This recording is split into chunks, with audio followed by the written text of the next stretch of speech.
Hi, everyone. So it's really good to be back. There's a lot of memories here. I walked in today and I clearly remember falling face first on the number 3 playing while in a hurdles race. So, there's some good and bad memories, Quaker meetings. I don't know if it's good or bad. I definitely remember trying to sneak in notes so I could study for a test. But what I came here to talk about today is a little bit about what I do and my life. And, I'm a journalist here, and one of the things Forbes magazine said this year was, my job, newspaper reporting, is the worst job ever. They said it's stressful, there's tight deadlines, it's low pay, and the readership is dying. So, what do I say to that? I could care less. I love everything about my job, and the people I meet every day are incredible. People like this beautiful guy, Jose Rodriguez. He gave up on his life very early, and he decided that he didn't matter. He started dealing drugs from his mother's porch and just gave up. And then his daughter said, you need to do better for us and for the family. And so what did he do? He gave his whole life to trying to help the community he helped destroy.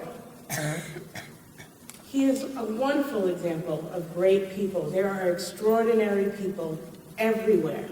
In this room, if you look to your left and to your right and inside, there are extraordinary people. This is Holly and Patty. Holly has special needs. I met them in 2001. She could remember everything, but learned at a 5-year-old's pace. She couldn't even trace her letters of her name, but that family took every day as a success, and they celebrated the little things.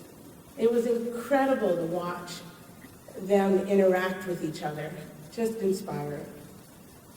And then there's this guy.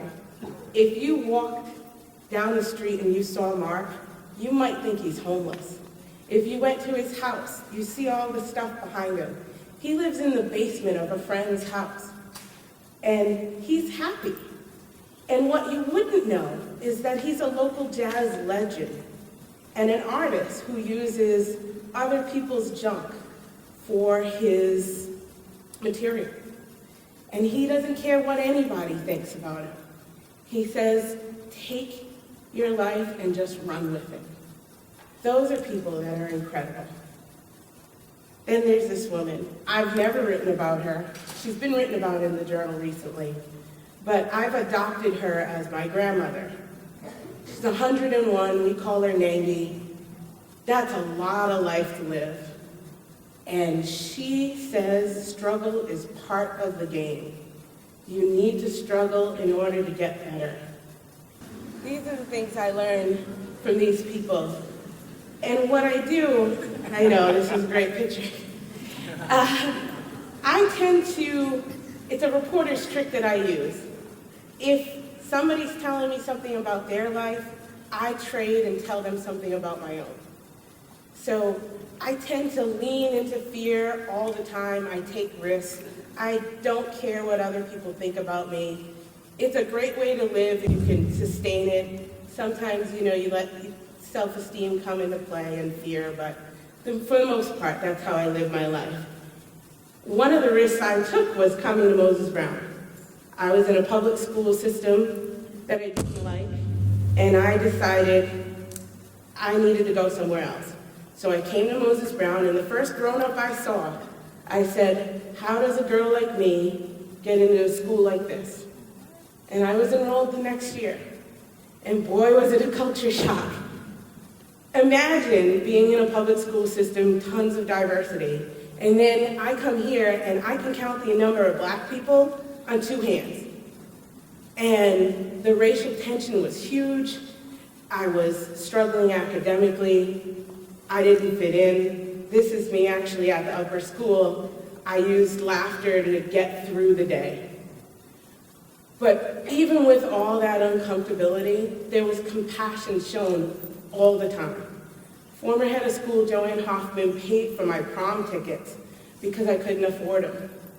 And Jillian DeGaines, she was a fantastic English and poetry teacher. She taught me the power of words. And it's here, actually, that I actually got my job at the Journal.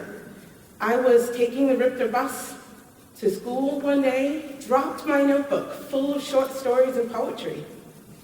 An editor from the Providence Journal picked it up and invaded my privacy, read it, and then suggested I should go into journalism. I was 15. Wow.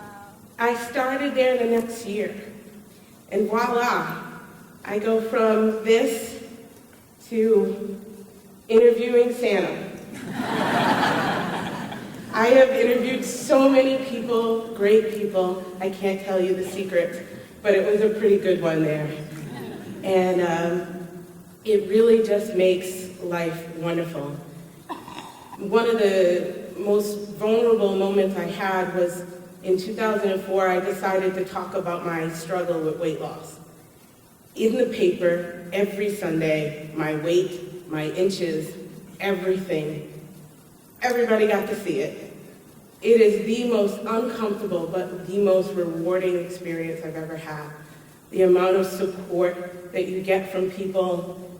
And I didn't make my weight loss goal. And there was tons of times I went up and down. And I'm still struggling. But I would never not do it again.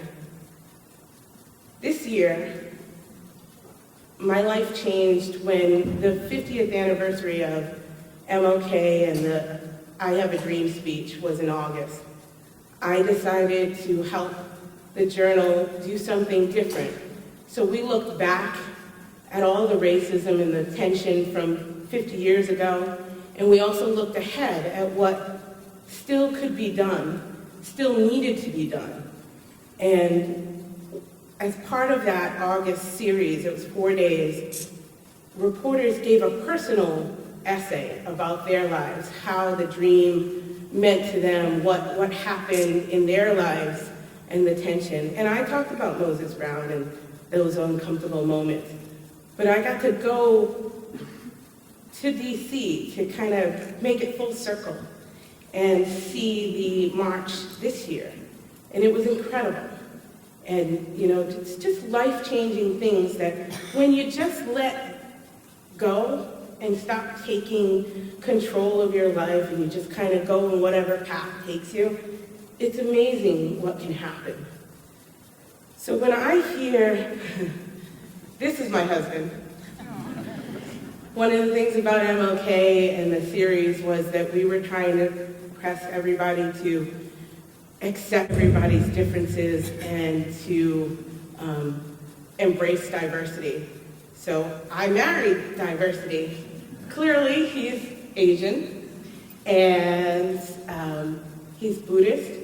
And then my mother, she's Native American. She was brought up in the South, Southern Baptist, she's in the audience.